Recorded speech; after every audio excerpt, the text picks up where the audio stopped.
Security Council.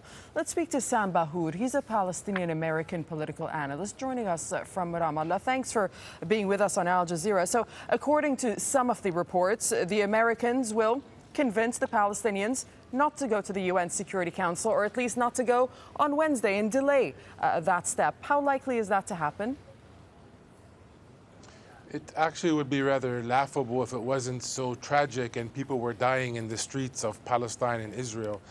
That the delay of yet another round of a Palestinian action to try to gain our freedom and independence is not going to work this time.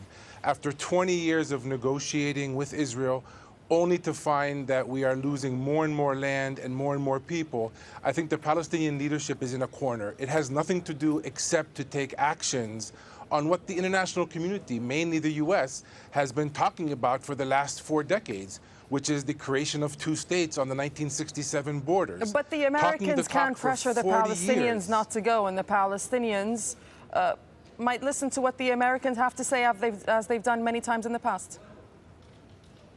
I think the many times has led us to a situation where today the situation is falling out of control and people are actually dying because of a further delay on the diplomatic front. It is past time that the Palestinians start to take actions, even if it is out of sync with the United States.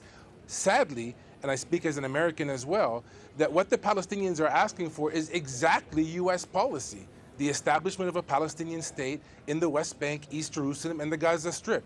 That is the will of the international community. And the time has come for the international community, led by the U.S., to start to take actions and walk the walk. And not will the Americans veto it? Let's say that it actually goes through. Will the Americans veto it? Well, I would hope not. I mean, there's a possibility that they may abstain this time because they see very clearly now, especially after Secretary of State Kerry has failed in his 9-month attempt to end the conflict. They may abstain. But the issue is not yet another UN resolution on the books. We already have 80+ of those. We need now these resolutions to have teeth.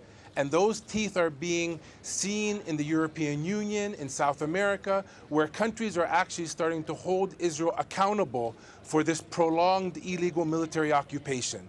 The U.S. will be the last to come around to this, given that they are a strategic ally of Israel. They were the last to come around to ending apartheid as well, so I'm not surprised.